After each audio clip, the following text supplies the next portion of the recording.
ลุงว่านักการเมืองมันก็มีผู้หนุนหลังนะหลานนะลูกนะมีคนอยู่เบื้องหลังเขานะนักการเมืองพวกนี้นะเขามีอำนาจนะพวกคอเซ็นเตอร์มันมีเงินมีตังนะมันหาเงินแบบทางลัดให้นะมันมีแคสิโนนะมันมีเล่นพนันเถื่อนนะมีทุกอย่างนะเอาละลูกหลานเข้าใจแล้วเนาะ2-1หรือ0เหลือ0นี่นะลูกหลานเข้าใจแล้วเบิ่งทรงเนี่ยนะ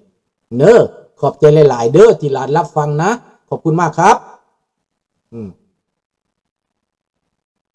นั่นแหละถูกต้องพี่ทักบาดนี้พี่น้องสิเว้าเรื่องลาวนี้เงินที่มาแม่แพร่สะพัดอยู่ในลาวนี่เป็นเงินของเกาหลีเหนือเป็นเงินของปูตินครับแต่ลุงจะไม่วิจารณ์นะนักการเมืองไทยนี่ลุงไม่วิจารณ์นะเดี๋ยวนี้มันกำลังไล่สดแม่นบ่มันกำลังไล่สดมันคือว่าคนสิแห่ไปเบิ่งมันเวลามันทำลายลุงสุนทราดลุงสาบแสงไปแล้วคอยบักกันสุริยาประวงนั่นชิบหายวายวอดสาธุน้ำสาบานวัดองค์ตื้อสาธุดวงวิญญาณของคนลาวทั้งประเทศให้บักสุริยากับครอบครัวมันชิบหายวายวอดเด้อให้มันประสบทุกสิ่งทุกอย่างในความอัปประโยชน์เด้อพี่น้องเด้อเพราะว่าอันนี้มันตรงกันข้ามกับคนที่ได้เป็นเคราะห์กรรมที่หนีภัยการเมืองมานี่มันสิไล่สดมันสิหยังข้าพเจ้าก็บ่สนให้มันเอาโลดพี่น้อง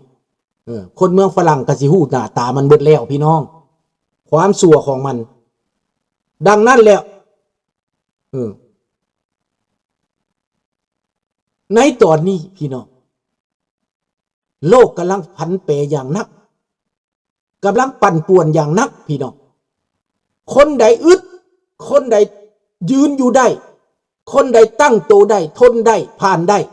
จะรอดคนใดบ่ระมัดระวังมันจะเจ็บจะปวดขอบใจท่านเดือนมันย่านหยังผีคอมมิวนิสต์นี่มันย่านหยังท่านเดือนย่านราชวงศ์ตั้งแต่ก่อนนี่เฮาเอารูปพระเจ้าชีวิตกับรูปราชวงศ์เลยไปติดไว้นำฝาเฮือนผาซาดผีก็ย่านพี่น้องพอบารมีในตอนนี้คนลาวต้องอยู่ภายใต้บารมีของราชวงศ์ลาวเพื่อจะบอกว่าผู้ใดเป็นผู้นำเจ้าย่านความจริงแม่นสิพี่ลีดเดอร์ชิพของเจ้าแม่นผู้ใดเฮาก็บอกว่าว่าเรื่องของลาวนั่นแหละเฮาก็บอกว่าแม่นไผแม่นเจ้าสุริวงศ์สว่างเจ้าทาญาสว่างอเมริกาเขารับรู้แล้วเขารีคอกไนซ์แล้วนะดังนั้นทุกกระบวนการต่อสู้เว้ากันให้มันได้และก็สนับสนุนพระองค์หนุนพระองค์ข้าพเจ้ายังว่ามีการแต่งตั้งแต่ปี96พุ่นข้าพเจ้านั้นถูกแต่งตั้งจากตั้งผู้ใหญ่เพิ่นแหละตั้งคณะเพิ่นนั่นแหละถูกแต่งตั้งเซ็นมาเป็นทางการคักแน่ข้าพเจ้ามีหน้าที่ละบอกให้มันฮู้โลดบอกให้บักสุริยาประวงศ์มึงจะทำลายราชวงศ์มึงเจอกูแน่นอนบักสุริยาแล้วบักตู้หล่อบอกบักขี่ปะติ๋วบักขี่ปลาซิวทั้งหลายนี่บักเสร็จขี่ไก่เขานี่นะบักเสือบอกจังสิตำรวจไอ้ซอกหาเขาซอกหามันบ่พบมันปบมันแลนอยู่มันลี่อยู่มือหนึ่งเขาก็เจอตัวมันพี่น้องมันสิมาร้องเพลงด่าก็บ่มีความหมายพี่น้องบ่มีความหมายมือหนึ่งเจอตีนลูกหลานข้าพเจ้าพวกนี้นะเจอตีนลูกหลานข้าพเจ้าพี่น้องลูกหลานของข้าพเจ้าในต่างประเทศก็เต็มในประเทศลาวก็เต็มในประเทศไทยก็เต็มผู้ใดเป็นปรปักษ์กับลุงสุนทราพวกมึงเจอแน่แม้แต่รัฐบาลก็เจอแน่นั่นแหละในอีกบ่นานพี่น้องลาวแดงมันจะเจอพายุใหญ่พี่น้องเจอพายุใหญ่เพราะมันกินน้ำสาบานอยู่วัดองค์ตื้อแล้วมันเป็นเวรเป็นกรรมเว้ากับเขาอีเหนาเป็นเองพี่น้องความชั่วความเลวมันอยู่ในนั้นมันอยู่ในพวกมันเอง มันเว้ากันออกมาเองมันขายหน้าคนมาเองทั่วโลกไปฟังสภาเขาเว้ากันเด้อไสสมพรเว้าว่าจะเป็นไดเป็นผู้แทนมานั่งเฉยอยู่บ่เว้าหยังบ่ออกปากออกเสียงตั้งแต่เป็นผู้แทนมาบ่เคยออกปากออกเสียงไสสมพรมันสิออกปากออกเสียงจะได้กับคนบ่มีความรู้มึงล่ะไปเลือกเอาตาสีตาสามานั่งอยู่ในสภาให้เอาคือสุนทราไปนั่งแม่ก็ย่านก้นบักสมพรไสสมพรนั่งบ่ติดอยู่เด้อเอาผู้แทนควายมานั่งสบายดีสมผู้สบายดีน้องจันทวีสบายเดือนมันเอาผู้แทนควายมานั่งมีแต่นางวาลีเวชพงษ์ที่มันเว้าได้น้อยนึงก็มันเว้าได้แล้วเพราะมันมีเงินใส่มันเป็นเจ้าของโรงหมอเกษมราชที่โรงหมอประเทศไทยเกษมราชไปตั้งอยู่เมืองลาวมันเป็นเจ้าของโรงหมอมันมีธุรกิจมันมีเงินมันก็อยู่ทางเว้ามันเว้าได้เว้าไปมันก็บ่เป็นหยังเพราะมันพวกเดียวกันพวกเดียวกันเสนอท่านประธานเสนอประธานเดี๋ยวนี้ก็ยกย่อปอปั้นว่านางวาลีเวชพงษ์สมเป็นนายกได้ต่อไปนี่ได้เล่าประวัติดีได้คนสีใครได้เพิ่นว่าพอตายแล้วลูกกับแม่ปฏิวัติได้เพิ่นยกย่อปอปั้นกันทุยพี่น้องทุยพี่น้องอันนี้ว่าคนดีเข้าห้องว่าเอี่ยวโซราชบางหลวงกันเบิดเป็นประธานสภาการค้าแล้วก็หาผลประโยชน์ส่วนตัวเข้าไปอยู่ในการเมืองก็หาผลประโยชน์ส่วนตัวข้าพเจ้าเขียนไปหลังบ้านทำอิฐมันก็ตอบสบายดีสุดท้ายมาบ่กล้าตอบพี่น้องบ่กล้าประเสริญกับข้าพเจ้าห้องมาดีเบตกันโลดเวลีวัดสะพงเจ้าหันน่ะเอามาโลดบ่แม่นเท่านั้นนะเอาฮอดบักไซบัณฑิตพุ่นมาประเสริญกับข้าพเจ้าในการเว้านี่นะมันสิมีหยังบ่มีหยังเป็นผู้แทนที่กระตึกบ่มีอำนาจเข้าไปเน้นเป็นนางสภาหุ่นเสิร์ชเท่านั้นเป็นสภาหุ่นเสิร์ชพี่น้องบ่มีหยังไซบัณฑิตก็มาอยู่ต่างประเทศนี้มาทำอิฐกับข้าพเจ้านี้ไปหลับต้อนมาน่ะมาพร้อมเดียวกันกับไผมาพร้อมเดียวกันกับลูกป้าลูกลุงข้าพเจ้ามาเฮียนนี่นะ3 คนมีบักหนึ่งมาได้กลับคืนบักนั่นบ่ได้เฮียนต่อบักนั่นคนม่วงพี่น้องบักลีตู้สื่อมันน่ะบักลีตู้ได้เป็นรัฐมนตรีศึกษาข่าวหนึ่งบักลีตู้มากินข้าวอยู่บ้านข้าพเจ้านี่ตอนออกมาน่ะตอนนั้นบ่ท่านเป็นรัฐมนตรีโดยเป็นนายครูมันว่าสิมาเฮียนมันไปหาเมียมันอยู่อเมริกาคนอเมริกาไล่เหยียบมันป๊บมันมีเมีย2 คนเมีย1อยู่อเมริกาเมีย1อยู่ลาวบักลีตู้พี่น้องมากินข้าวอยู่บ้านข้าพเจ้านี่แหละเพราะว่ามานำลูกบ้านน้ำอ้ายข้าพเจ้าก็มาเฮียนคือกันรุ่นนั่นว่าซั่นไป3 คนเขามานำกันมีไซบัณฑิตมีลีตู้นะพวกนี้น่ะสูเสียดหยังก็บ่รอดสายตาเฮาดอกเด้อดังนั้นพี่น้องในตอนนี้รัสเซียเขมรตกอยู่ในท่าแบบคล้ายๆเวเนซุเอลานี่บักมองเสียแม่นแล้วบักลีตู้มันก็ใส่คนประเภทนี้แหละพี่น้องใส่คนประเภทว่าเป็นหุ่นเสิร์ชผู้แทนกับประแทนหุ่นเสิร์ชเว้าไปก็บ่มีหยังเปลี่ยนแปลงเว้ากฎหมายก็บ่มีหยังเปลี่ยนแปลงแม่นแหละลูกหลานโจรทั้งนั้นพี่น้องบ่มีหยังโจรปุ้นซาดมันบ่ได้เป็นตัวแทนประชาชนเว้าพออยู่ได้ดังนั้นไสสมพรมานั่งอยู่ในสภาจักเดือนจักปีแล้ว50 ปีแล้ว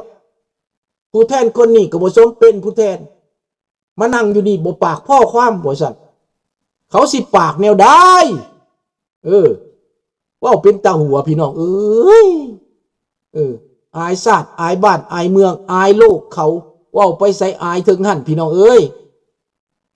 แต่ว่าแนวใดก็ตามพี่น้องยามนี้ครั้งนี้ลูกหลานอยู่ในประเทศไทยในประเทศลาวเขาบอกว่าลุงสุนทราลูกหลานฟังลุงทุกมือทุกคนเขาฟังนั่น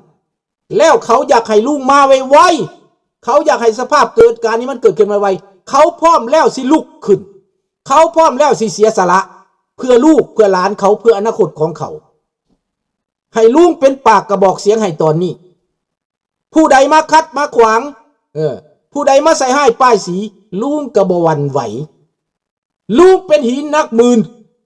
ลุงมีน้ำใจเข้มแข็งบ่ย่านบ่กลัวมันเลยสิเป็นบักเสือบ่บักแมวบ่บักล่อบ่บักแหลมบ่บักลี่บ่บักลิ่มบ่มึงมาโลดพวกนี้นะบ่ย่านจักคนเลยพี่น้องบ่วันบ่เก่งหมาพานพวกนี้พี่น้องพวกนี้เม็นหมากะจิ้งจอก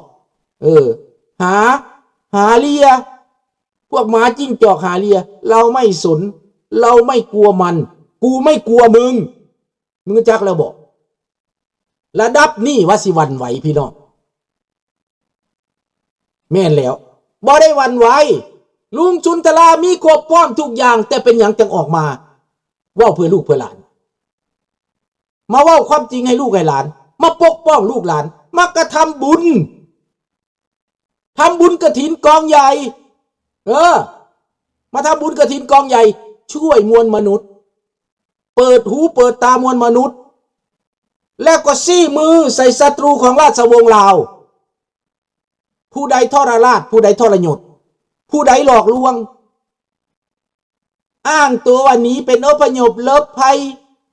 หนีมาเป็นอพยพลบภัยหนีภัยการเมืองคอมมิวนิสต์มาฮอดประเทศฝรั่งเศสและรับไส้ปันหมาพานอายไหมล่ะอายไหมและลูกเจ้าสุพรรณวงศ์ไปตักบาตรอยู่วัดเซงเลอไปพัวพันตักบาตรวัดเชงเลอทูตเพื่อจะเอาใจคนลาวในประเทศฝรั่งเศสนี่หู้จักแล้วบอกความจริงดังนั้นราชวงศ์เพิ่นหู้จักเบิดเพิ่นใจเย็นเพิ่นนิ่งเพิ่นรวบรวมไผ่ฟ้าประชากรให้หนุนเพิ่นเด้อพี่น้องเด้อข้าพเจ้าขอกราบแทบเท่าพี่น้องลาวทั่วโลกพี่น้องคนไทยทั่วโลกพี่น้องคนไทยทั้งประเทศขอกราบแทบเท่าพวกท่านวิ่งวอนให้พวกท่านเห็นอกเห็นใจประเทศลาวสิเสียแผ่นดินเสียอิสรภาพเสียประชาธิปไตยถูกลุกลานขอความช่วยเหลือจากพี่น้องคนไทยทางประเทศที่หักหอมเสรีภาพและประชาธิปไตยดังนั้นแหละพี่น้องถ้าราชวงศ์ลาวได้กลับคืนประเทศลาวก็สิอยู่สุ่มกินเย็นประเทศลาวก็สิมีเกียรติศักดิ์ศรีลูกหลานลาวไม่จำเป็นต้องดิ้นรนไปต่างประเทศไปหางานทำแบบนี้นะบ่สามารถหางานให้ทำถ้าลุงสุนทรากลับไปก็สิไปแนะนำลูกหลานให้ญี่ปุ่นให้เกาหลีใต้ให้อเมริกาให้ฝรั่งเศสให้แคนาดามาลงทุนให้มีงานทำให้มีมาตรฐานพอกินพอใช้นี่แหละพี่น้อง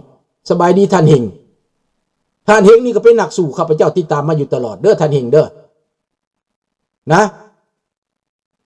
ข้าพเจ้าติดตามเพิ่นอยู่เมืองฝรั่งเศสแต่เพิ่นบ่ฮู้ข้าพเจ้าเดี๋ยวนี้เพิ่นฮู้แล้วว่าสุนทราแม่นไผนะขอบใจเด้อท่านเฮงเด้อดังนั้นพี่น้องในเมืองฝรั่งเศสนี้มีประมาณ 400,000 กว่าคนล้วนแล้วแต่มีคนความรู้ความรักบางคนก็เป็นนายร้อยเซงเซียนายพันบางคนก็ไปเฮ็ดเวียกฮอดนำซาภาษาศาสตร์พุ่นไปเป็นนายทหารนำซาภาษาศาสตร์พุ่นมีบทบาทบารมีให้สมัครใจมาหนุนราชวงศ์เด้อท่านนายพลท่านนายพันท่านนายร้อยท่านประชาชนท่านผู้อาวุโสอยู่ในประเทศฝรั่งเศสอย่านอนนิ่งดูดายเด้อคนละไม้คนละมือเฮาจะเข้มแข็งเด้อท่านด็อกเตอร์ทั้งหลายพวกปัญญาชนอยู่ในเมืองฝรั่งเศส